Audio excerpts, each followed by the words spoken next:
we do in life echoes in eternity. Yeah, yeah. All right, well, this is James laid out. I'm with my guest, Rick Bustillos, the owner of Hardcore Fitness. Yes, sir. So with you, what got you into coaching? Well, I worked in the medical field since I was 18. I'm 43 years old now. I was a CNA working at the hospital, getting very little money. But, while I was there working, people were all, partying at 18 years. I spent Y2K there, which is something that not too many people know about.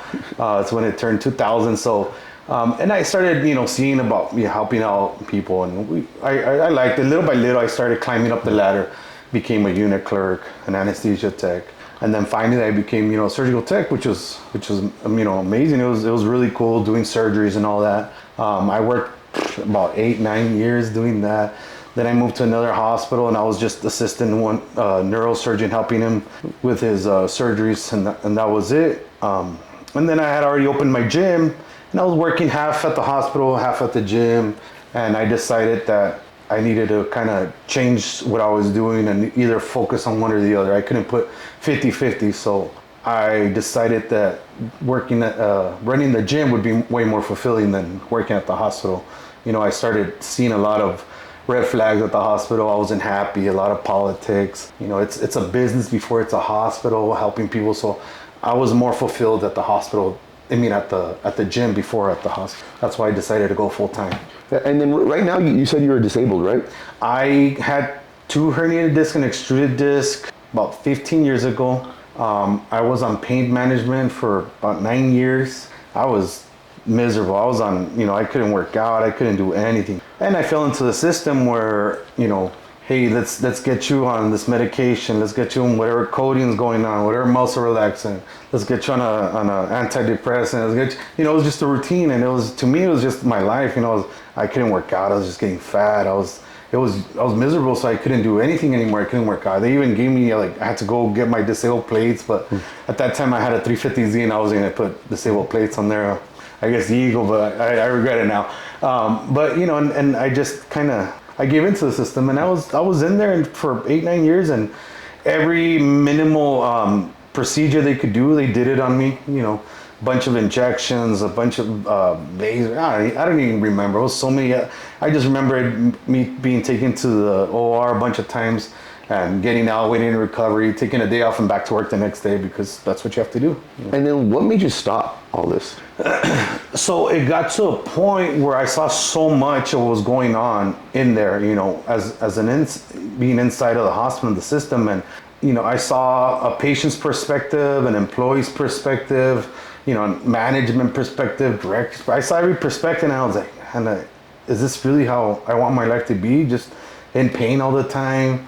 I was in horrible shape, I was almost morbidly obese, and it was a scary thing. And I just said, I need to figure something out. I got to a point where I had surgery because I had to do it. I didn't want to do it.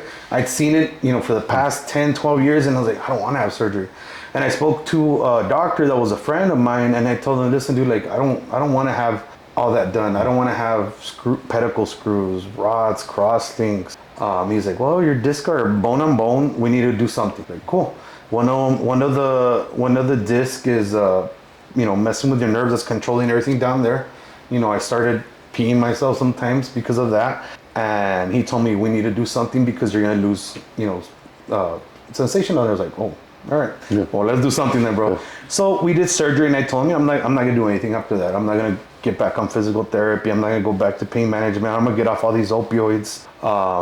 I need to get back to living normal life. Gym, healthy, just being active. Not just going to work all day and coming home and miserable, sleeping, waking up, going to work, get home, eat, go back to it was a miserable cycle of life. And I hated it. It was the worst time of my life. And I had my surgery, and he did a minimally invasive. They still filleted me open, put in 3 new discs, picked up my spinous process from all the nerves, and man, it was a night and day. That guy had me walking the day after surgery. Oh no, I think that night he had me walking. And I left neuro ICU probably 2 days later, I didn't even take the morphine pump. I left it, I didn't even, pump it. I was like, let's do this. And after that, we started, rehab ourselves. And it got to a point where I think, luck of the draw, of all people, me, I got an infection. My wife had to, call my dad because I was so stubborn to come and look at it. And I had cellulitis. So, from the site. And in the hospital we worked, we had 0 infection rate. And I was at 1% of all people. And my job was to keep the sterility. At that time, that was my job. And at the 1%, I manifested that. I was so scared, when it's you on the table, it's a different story as opposed to like, you see it so much. So we had it, and I ended up we spent Valentine's Day in the hospital again, IVs, and it was cool. It was a good learning experience for me, and I'm glad it happened because you learn from it. After that, dude, I went gun ho. I went back to the gym.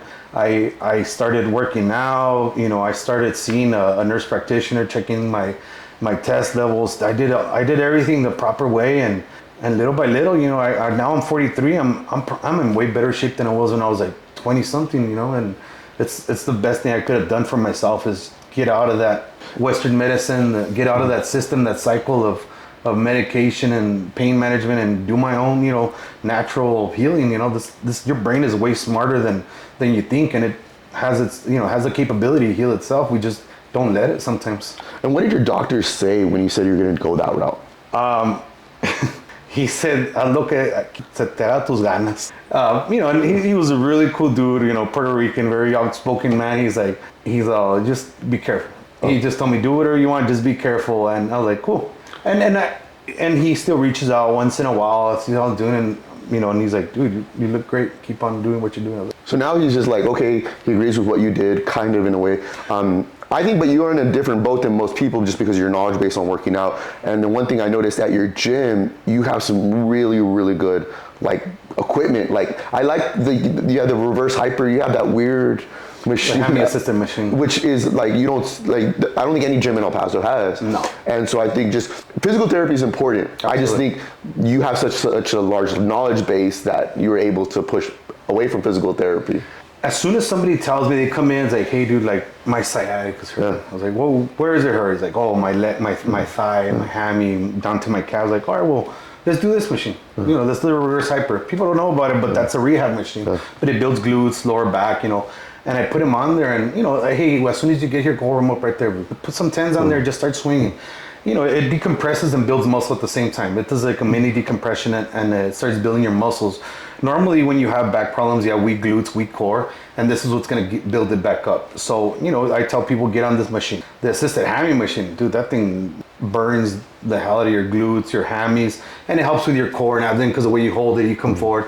I mean, I have a hard time doing that because I have a weak core because of my spine surgery, but it's a great machine to have to rehab yourself and help strengthen everything you have weak. You have a weak back because you probably have a weak core, weak glutes, weak hams. That's always what they're going to tell you. You start getting those tighter, it'll start evening out because your body likes to compensate. If you're weak here, everything down here gets tighter, or everything up here gets tighter. So if you start strengthening right there, then it'll start, helping itself out. And I think with a lot of commercial gyms and a lot of commercial, those cookie cutter workouts, they don't work on glutes. No. And it's just oh, you have chest day, back day, and they neglect the glutes. And I think now with the people sitting down so much, that's affecting their hip strength, their hip flexibility.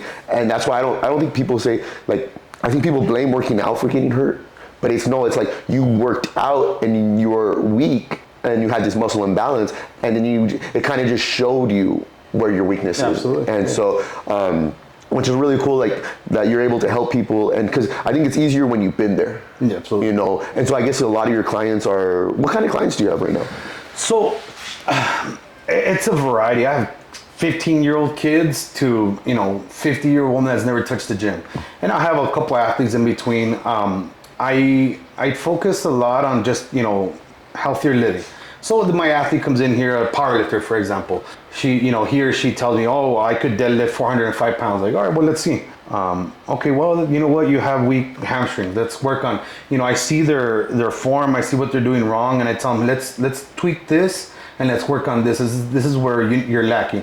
Oh, their bench, they're lacking something here, I tell them what to work on that. So, you know, in a couple weeks, that's not going to be an issue anymore. So I'm a good visual coach. I hate doing online because I need to see what they're doing wrong, how they're doing it wrong, and then fix it. You know, tell them, hey, let's do this. And it's hard for me to explain to someone a weird workout that, you know, hey, dude, put, you know, 45 pounds of tension on bands and then and they're like, well, what are you talking about? You know, so that's why I'm more like I'm a visual teacher as opposed to like, I could do a cookie cutter online training all day, but what good do you get from that, you know? I mean, I think that when you're a beginning athlete, you have to have in-person training, and like, it's just, you know, people will look at these people and like, oh, you have a six-pack. It's like, well, yeah, but that's not, anyone can have a six-pack if they diet right. Absolutely. You know, like it's just dedication and diet, and I respect to those people that have six packs, you know, like that year round, like that's amazing dedication. That's amazing dedication. Like I'm not one of those guys, you know, but it's hard work. But I think when it comes to like working out, you have to. I'm very picky when it comes to form, and if your form is off, or if it's better to start with good form than worry about the other stuff. I'm a stickler about form, right? I don't care about the weight. I care about if you're doing things, you know, improper and with a lot of weight, what does that have to do with anything? You know, longevity, you're going to end up getting hurt, you're going to end up miserable. I mean, and I'd rather, you know, the ego takes over sometimes, but I'm that ego buster that tells people, brings them down to, you know, leveling thing. Hey, dude, take that off and let's start from basics, bro. Mm. There's no reason to jump from here to here in the first day, you know, like let's take little baby steps, bro. It'll be worth it at the end, you know. So how long have you been working out for? Ooh, about 20 something years, dude. We started at a gym in a little hallway, man, and that was like the mecca of bodybuilding, powerlifting before it was powerlifting, you know. We started in a little, like, it was a small gym, hot, no air conditioning, no ventilation. We would be there with like 200 pounders in there smelling, you know, sweating, and minimal, you know, the right amount of equipment, but not as much as, you know, my gym has. And but that was it, bro. You built this foundation that you could never, you know. I'm very grateful for, you know. It was one of my homies, Eddie G, the owner of Sick Fuck, and he was the reason why, you know, he set the pace. I was doing powerlifting meets in like alleys back in the day. Mike Gracie had a powerlifting meet in his alley in his gym, and I met Mile there from Goliath. A lot of guys that, you know, that are doing very well with their gyms, they started there, and, you know, I give my thanks to him for kind of showing me that gym life. You know, I went to high school with this guy, and he did a really good job exposing it, and exposing the gym life to me, and I loved it. I was probably like 20, 24, you know, and I was out partying and not caring in the world, but that's how I hurt my back too. I let my ego lift. And that's where I got where I was, you know, at that point. But lesson learned, you know, it was God's plan. It needed to happen so I could learn from that. And now I teach others, you know, I explain to others why, you know, form is so important, and disregard the ego, you know, let's focus on you and your health. Yeah, I think that's like a lot of people are just like, they see these, I want a PR all the time, and I think it's just like, you know, or they don't focus to recovery. It's just like, oh, I'm gonna just lift, you know, 6-7 days a week, and then they don't sleep. And I think that's one of the biggest things, like they don't sleep, or they're working out 2 times a day, and then they're trying to work like 10 hours a day, and then their diet's horrible, and then they're just doing a bunch of pre-workout. It's like, sometimes it's just like, well, your body can only take so many hits. Oh, for sure, man. But I can't even take caffeine anymore. Oh, you can't? No, man. I started. I was on so much stimulants back in the day, and all my, you know how you said, 25, 26, taking everything I can and anything. Ignorance was bliss back then. You know, now it's not. At the age that I'm at, it's not. Ignorance is not bliss anymore. The reality is way better. And we, you know, with all the pills I was taking from my pain management and everything, I ended up, you know, messing up my liver, creating a bunch of plaque in my aorta, and I just, in the long run, I ended up kind of hurting myself. I sound like an old man saying this now, but, you know, at 43 years old, if I would have taken care of myself when in my 20s, it not that I'm in bad shape right now, because technically I'm still in really, really good shape for 43, but I would have done things a little bit different, you know. I would have, but everything just affected my liver back in the days. Something that we take for granted, you know, drinking, partying. But what took mine to the next level is all the pills I was on. Back then they would give you a 90-day prescription, and they would refill it every 90 days. Here's another 120 pills. It was right away. You would just walk in. I was like, here's your new prescription. And that's what took a toll on me, is all the medication I was on, and more so than anything. How did you get off these medications? Because the opioid pandemic, these are not easy drugs to get off. They're not, man. And everyone that comes into my gym and tells me they hurt their back and that the doctor gave them this opioid, this muscle relaxant, like, don't do it. I was like, go buy some CBD, go smoke a joint, go get some mushrooms. And it sounds so, ignorant of me or dumb, but it really was the best thing that I did for myself. Like, I was addicted to opioids, addicted. When you take, you're not, my wife would trip out because every night I would literally get ibuprofen 800, whatever opioid they would give me, muscle relaxant, something for the acid reflux, and my antidepressant pill every night. Probably take it down with a beer. And she, like, when she first saw me do that, she's like, what are you doing? I was like, so I could go to sleep. It was my nightcap. Wake up in the morning, go take, my whatever codeine I would take, and an ibuprofen 100 for my inflammation, and I go start my day.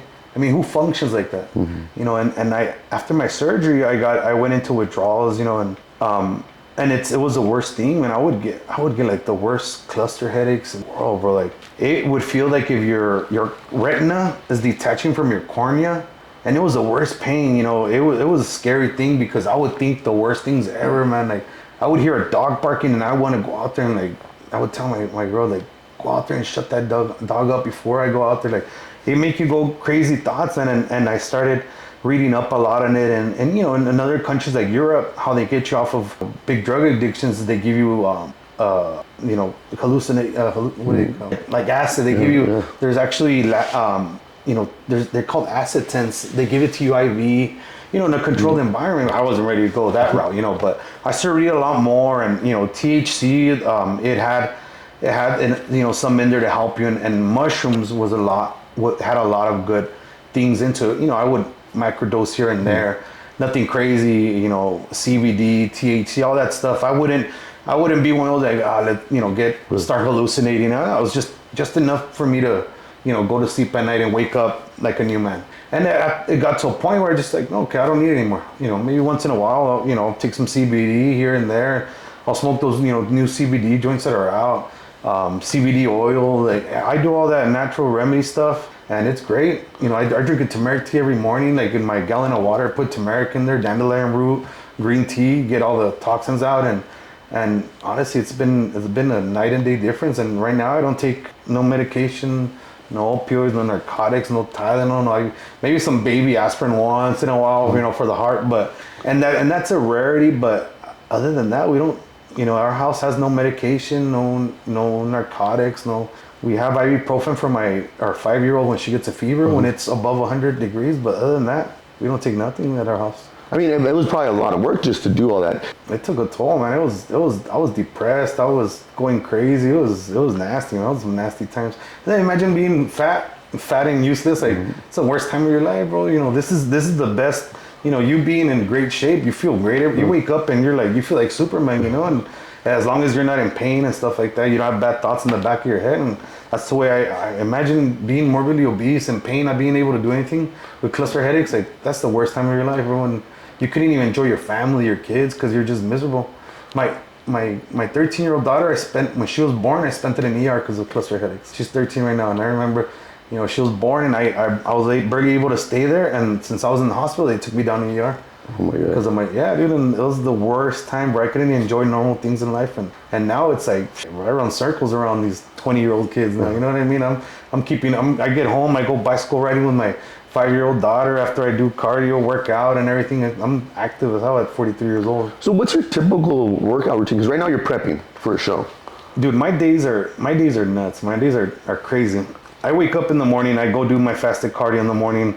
I train my clients in the morning. I have, a couple, I don't train as much anymore, but I just train a few, but just enough, to keep on training. I have 5 clients. I train them after my cardio, all sweaty and smelly. And then I eat my breakfast, my lunch. I go home, I load up my truck, and I have another business. I have a power washing business, cleaning business, maintenance. I usually go out in this heat, in this beautiful El Paso heat. Vitamin D is the best, man. The sun is the best thing for you. I'm out there working till about 4 o'clock, and then I go back to the gym, and I start training again, and I'll work out. I work out with a couple of friends. We do about an hour and a half, quick. We don't mess around. An hour and a half is kind of pushing it, but if we do, probably leg day is the longest day, but for the most part, it's about an hour. We work out. I have 5 splits. We do. And then I do 30 minutes of cardio, and I'm training clients in between, and I'm home by like 8:39, and my day starts at 8:30. I get home at 8:39 as well at night. My daughter gets like, "Daddy, let's go biking." So we get on the bicycles, we go take like a 30-minute bike ride after that, get home, shower, go to sleep, or we'll stay up and watch some TV, and then my day starts again. And it's a great day, and in my eyes, I have a great life. I mean, it sounds like a very productive day. Like a lot of people, like I think they make excuses, and I think you have just, Bro, when someone comes in at night in the evening and tells me they're tired of what did you do today? I'm over here all full of dirt, dark. I have my Mexican sombrero and everything, working out there in my boots, and I tell them, what are you tired of? What did you do today? Oh, it's because of work. I was like, bro, you sat in an office, refrigerated air, bro. And I tell them, go sit outside in the sun for a little bit. Get some sun, get some energy. It's like, we're like Superman, man. Like, that sun is our greatest source of energy right there. That's our pre-workout. With you saying stuff like that, have you lost clients? No, I haven't. Okay, because I'm very, people know that I'm very forward. Okay. I lack a filter. That's the way I am, I don't tell people about a lot of stuff in our life, not that it's personal, but people might think I'm crazy because of the stuff that we do, at home.